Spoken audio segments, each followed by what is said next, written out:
Hello everyone, it is me, your friendly neighborhood menace bunny. Thank you so much for hopping back onto my channel and seeing what I'm up to today. First of all, I'd like to say thank you so much to all my brand new subscribers and my old subscribers for sticking in here with me, and yeah, I guess just all the feedback on my content recently. So I'm really happy with that. So I'm gonna keep going forward and doing these like music chats because I feel like that's what you guys like and that's what I like to do, so let's do more of this, I guess. Also, apologies for my face. This is it al natural. I haven't done any makeup today because my face just needs like a little rest. My skin needs a break from makeup and all the rest of it, which I feel is totally fine. And I probably shouldn't apologize for it, but you know, here we are, we're all learning. Okay, so today I thought I'd do a quick review on an album that was dropped on Friday by a band called The Palest Grey. They're from Florida in the US. Yeah, because there's another Florida, right? Anyway, yes, it's a debut release, and I got it on Bandcamp, and I have to say I'm so glad that I did. This has been a great little addition to my collection of death rock songs. And it's the first time I've actually used Bandcamp. I'm one of those guilty people who was like, oh, Spotify, but like, yeah, I'm starting to move away from all that, and like looking to support more independent music by actually purchasing through Bandcamp. So I'm really happy to be doing that, and just wherever you can, please support independent artists because it's such a hard slog. I mean, it's probably like a conversation for another video, but you know, I feel like Spotify is great for discovery, YouTube is great for discovery, but at the end of the day, like a lot of these bands, they don't get a lot from those streaming platforms. So the best thing you can do, apart from liking, sharing, talking about their stuff, and you know, giving them the hype that they deserve, is you know, contributing to them directly via Bandcamp or Patreon or something like that. So if you really love a band, help it grow. And I'm very happy to support The Palest Grey from Orlando, Florida. So one thing that I do know is that Azzy, the bass player, learned to play bass just to do this, and I'm just so impressed. I am so impressed. Okay, review time because I'm starting to talk too much. Okay, so there are 7 tracks on this album if you count the outro, and I'll just talk a little bit about each one, and I'll only play maybe 30 seconds of my favorite of all of them, and then I'll just link all the details down below so you can go check it out for yourself. So their release is called Always Haunted.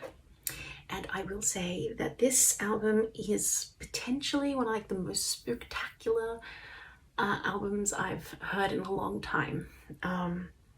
So yes, very, very goth, very, very death rock. So I'll start off with the first song, which is U75. So what I loved about this one the most was like these haunting whispers in Spanish, and this very dramatic monologue, which is kind of like intercut with like this reverb guitar, and it's kind of reminiscent of I think it was on My Chemical Romance's first album. They had like this intermission piece, and there's just some of the tones that are in this on this track that kind of remind me of it, but like in a good way. Like it's not one of those things where it's, you know, all blatantly ripped off, but like that spooky vampire vibe comes through, and you know, I think that's like a really great way to start off this this release, this album. It just really sets the tone, no pun intended, for what comes next. And then we have track 2, which is In This Room, and I will say 4 words that just sum this one up: actual death rock goodness. Just mwah. You know, the vocals, you know, just really add to the drama. It is in Spanish, but it translates to death, fear, and darkness. And yeah, there are like these massive spooky vibes to this song. It's just, I think death rock goodness, actual death rock goodness is the best way for me to describe it. And yeah, like it's just, again, those vocals are kind of like haunting and dramatic and just great like that. Then we have this song called Suicide. It's number 3 on the track listing. I will say what really stood out for me with this one was that the bass line and the riff was like deliciously gloomy. That's the best way I can put it. You know, there's 2 vocalists on this track, and I think like for a song that's so short and only really has 2 sections in it, the double vocal just added all this extra interest to it, so it didn't sound samey like a lot of, I guess, punk and death rock can kind of sound. So I like that about that one. Also, the lyrics were sufficiently bleak. And you know, some of the words that I heard were very reminiscent of, yes, like when you're really in that dark place, and you know, how you actually feel that way, that, you know, you're surrounded by everybody but you just feel so very alone. And that really came through, like that emotion really came through on this song. Anyhow, which brings us to the next track, which is actually a cover. Now, when I was looking at the track listing here, I thought it said like the original was by the Virgin Prunes, and I was like, is this, no, this can't be a Virgin Prunes song. But it's actually a cover from a band called Virgin in Veil, and it's called Love Stains. And it's a cover, and it's now, like with covers, I'm a little bit, to be quite honest, you know, for a cover to really stand out for me, it has to be something totally different and from the original. So this is probably, out of all of them, the one that I was like, oh, it's cool, you know, it's a, you know, I actually went and I heard the original song, and I was like, you know, it's cool and all, but yeah, covers aren't just, they're not always for me. Like, I enjoy them, but yeah, unless they're spectacularly different than the original, then it's just I don't know, like I just it doesn't do much for me. But anyway, it is you know, it's kind of like it's a cover of the song, but like in Spanish, you know, so I dug that about it. Now we are coming up to my favorite song on the album, which is Lamplight. Now, what I'll say about this, and I'll only play 30 seconds of it because you need to go and listen to it at Bandcamp, and I'll put it down below. Like, you need to listen to this song. It's so, like, it's my favorite, so please do. It's that slow bass and that chill reverb and these like bleak vocals with these echoey harmonies and like these little high pitch vocals and you know, whispering ad-libby bits, and it's just all of that just makes me love this song so much. So without further ado, let's listen to about 30 seconds of it, and then we'll continue. So here we go. This is Lamplight. It's like immediately, just that tone in that bass is so like, I don't know, it's almost like a little bit uplifting, and then you've got it's coming in right now, there it is, like that very chill reverb.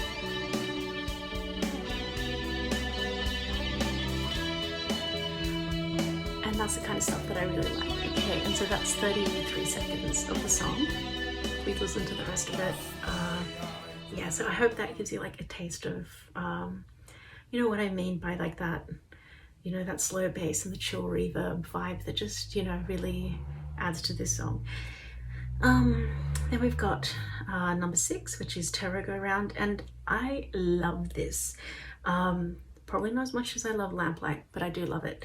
I will say that I was caught by surprise because when you hear the start of this song, you're expecting something a lot more, you know, down tempo and, you know, slow tempo and, you know, a lot more, I guess, chill. And then just like, boom, you get something which is fast paced and like, you know, you feel a little more hyped up.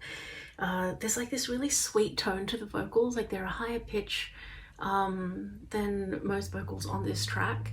But I think it goes really, really well with like this little synths that they have, and like the guitars that are like high tempo. It's just I don't know, it's really good. It's great. That's probably like my second favorite song on the album. Yes, so Terror Go Round, I mean, it is only a demo, so I'm curious to what the I guess end product of that song will be eventually. And I guess then you've got the outro, which is more just like some, I guess, atmospheric noise stuff, which I feel like is a really appropriate way to end this very spooky album. You know, it has a lot of gloomy tones. It's very like, it's got some little creepy tones here and there, but like not in a way that it's cheesy, you know what I mean? So yes, there was so much drama expression in the vocals, and that's sometimes one thing for me that I always really appreciate, like the vocal performances, and not just like the rhythm and all the rest of it. So yes, as I said before, I'm really happy to have this in my collection, and I'm looking forward to see what they do next. So The Pale is Grey, thank you so much for this release. It is lovely, and I recommend that people go have a listen to it. So yeah, I think that's it from me today.